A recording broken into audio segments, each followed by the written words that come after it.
नमस्कार दोस्तों। तो आइए हम आज ग्लोबल वार्मिंग के बारे में बात करेंगे। ग्रीन हाउस इफेक्ट क्या होता है ये रिसेंटली बहुत चल रहा है, इसे समझने की हमें बहुत ज़रूरी है। तो इसलिए मैंने इस टॉपिक में वीडियो बनाया। देखिए, जो ग्लोबल वार्मिंग होता है, ग्लोबल वार्मिंग एक ऐसा डेंजरस, ऐसी खतरनाक हमारे पर्यावरण के लिए इतने खतरनाक है कि ये आने वाले वक्त में बहुत प्रदूषित करेगा हम लोगों के लिए, और इससे बहुत सारे हम लोगों का घाटा होगा। ओवरऑल पूरी सोसाइटी पे इसका इम्पैक्ट पड़ेगा। तो देखिए, इसमें कहने का मतलब ये है कि ग्लोबल वार्मिंग होता क्या है।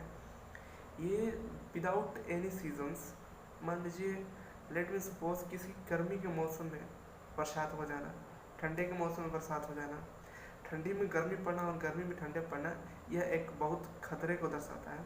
तो देखिए, हमें जानना बहुत ज़रूरी है इस बात को, और समझना बहुत ज़रूरी है, वो बी केयरफुली, कि ये ग्लोबल वार्मिंग क्या होता है। देखिए, सबसे पहले हम जानते हैं कि हमारे एटमॉस्फेयर में 4 लेयर होते हैं। ठीक है, 4 लेयर होते हैं: troposphere, stratosphere, mesosphere, ionosphere and thermosphere. Last वाला जो होता है उसको वायुमंडल बोलते हैं, वो आखिरी छोर पे होता है, तो उसको इंक्लूड नहीं कर सकते इस चीज़ में। तो ये जो लेयर होते हैं उसमें एक ओजोन परत होता है। ठीक है, मीजोस्फेयर से ऊपर ओजोन परत होता है। तो उस ओजोन परत में एक ऐसी उसका एक पावर है, पावर ही कह सकते हैं कि उसमें एक पावर है कि जो सन द्वारा अल्ट्रावायलेट रेडिएशन आते हैं। देखिए, सबसे पहले तो जो सन से लाइट आता है वो रिफ्लेक्ट करके वहाँ से 50% वहाँ से चला जाता है, और बाकी 50% जब नीचे आता है तो वही नीचे आने के बाद हमें मिलता है ऊर्जा के रूप में। तो उसे हम अपने यूज़ करते हैं अपने जीवन में। तो ये एक बहुत बढ़िया चीज़ है, इसे जानने की बहुत ज़रूरी है हम लोगों के लिए, क्योंकि जब हम इस ग्लोबल वार्मिंग से बचाव करेंगे तभी हमारी पृथ्वी को बचाया जाएगा।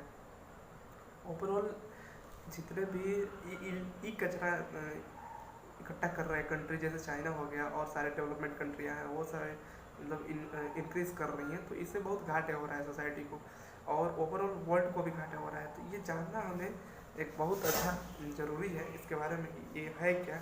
तो देखिए, जब सन की लाइट हमारे अर्थ पर पड़ता है और पड़ने के बाद जब ऊपर जाता है, रिफ्लेक्ट करता है, तो रिफ्लेक्ट करने के दौरान यहाँ पे कुछ गैसेस ऑलरेडी अवेलेबल होती है, जैसे NH4, ठीक है, carbon dioxide, methane gases, chlorofluorocarbon, और ये सारे गैसेस खतरनाक जो कि यहाँ पे ऑलरेडी उपस्थित थी, जो कि फ़ायदेमंद थी पहले। इसका रेशियो कम था तो फायदेमंद थी, लेकिन अब क्या हो गया है कि इसका रेशियो जो है कि बढ़ गया है।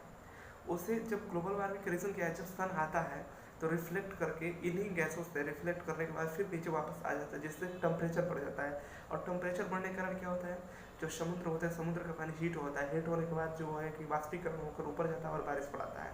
तो किसी भी सीजन में कुछ भी हो जा रहा है, इसका मेन बड़ा फैक्टर वही है, ग्लोबल वार्मिंग।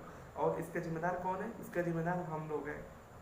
पेड़ों की कटाई, जंगलों की कटाई करना, और ये जो AC, रेफ्रिजरेटर, ये सारे जिसको मैक्सिमम मात्रा में यूज़ किया जा रहा है सोसाइटी में, एक अच्छा ये सोचा जा रहा है कि नहीं, मेरे पास ये फैसिलिटी है तो मैं एक उच्च लेवल पर रखती हूँ, इससे बहुत घाटा है। ठीक है, AC जो होता है क्लोरोफ्लोरोकार्बन देता है, और कार्बन डाइऑक्साइड गैसेस हम लोग इतना निकाल रहे हैं, वो जो पेड़ पौधे थे, प्लांट्स थे, वो प्लांट ऑब्जॉर्व ही कहाँ करें, प्लांट्स है ही नहीं, इंडस्ट्रियलाइजेशन कर सब प्लांट को ख़त्म कर दिया गया है। तो इससे बहुत खतरा हो रहा है हमारे सोसाइटी के लिए। तो एक बहुत बड़ी ये मुद्दा है, और इसे समझना जरूरी है हमें। जो क्लोरोफ्लोरोकार्बन है, ये ऊपर मात्रा में हो जाती है, और जब सन की लाइट आती है रिफ्लेक्ट करके जाती होती है, उसको फिर ऑब्जर्व करके नीचे दबा देती है। नीचे दबाने के कारण टेम्परेचर बढ़ जाता है वाष्पीकरण के द्वारा, चूँकि बता चुके पहले कि होता है। फिर ऐसे ही जो है कि हिमालय में जो ग्लेशियर होते हैं, वो ग्लेशियर पिघल रहे हैं। ग्लेशियर पिघलने के कारण जो हम लोग का समुद्र का स्थल है वो बढ़ जाएगा, उसका जो हाइट है वो बढ़ जाएगा। बढ़ने के कारण बहुत सारे कंट्रीज़, बहुत सारे, यहाँ तक कि भारत के भी कुछ ऐसे शहर हैं जो डूब जाएंगे आने वाले समय में। 2100 की बात किया जा रहा है, ये 2000 चल रहा है, 2100 में ऐसे आएगा वक्त, अगर इसको ना रोका गया तो ये डूब जाएगा प्योर। जैसे मद्रास, चेन्नई जो है, चेन्नई जैसे शहर डूब जाएंगे, और मुंबई जैसे जो है शहर डूब जाएंगे। इंडिया की बात कर रहे हैं।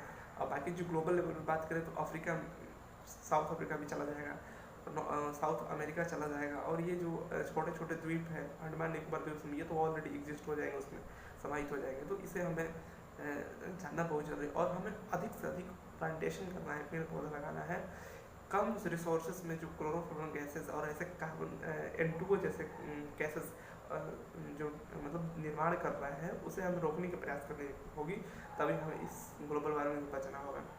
एक ही रास्ता है वही। तो इससे हमें एक हमें अपने सोच बनाना है कि नहीं, इसे हम लोग एक कड़ी के साथ मिलकर इसमें सहभागिता लेना है और इसको अंत तो नहीं कर सकते हैं, लेकिन इसे कम करने में अपना भागीदार करना है, क्योंकि आने वाले जनरेशन में बहुत हम ही लोग के जनरेशन आएंगे जिनको बहुत दिक्कत होगा, परेशानियाँ होगा, और यहाँ तक कि इवेंट प्रॉब्लम बहुत हो सकता है। ठीक है।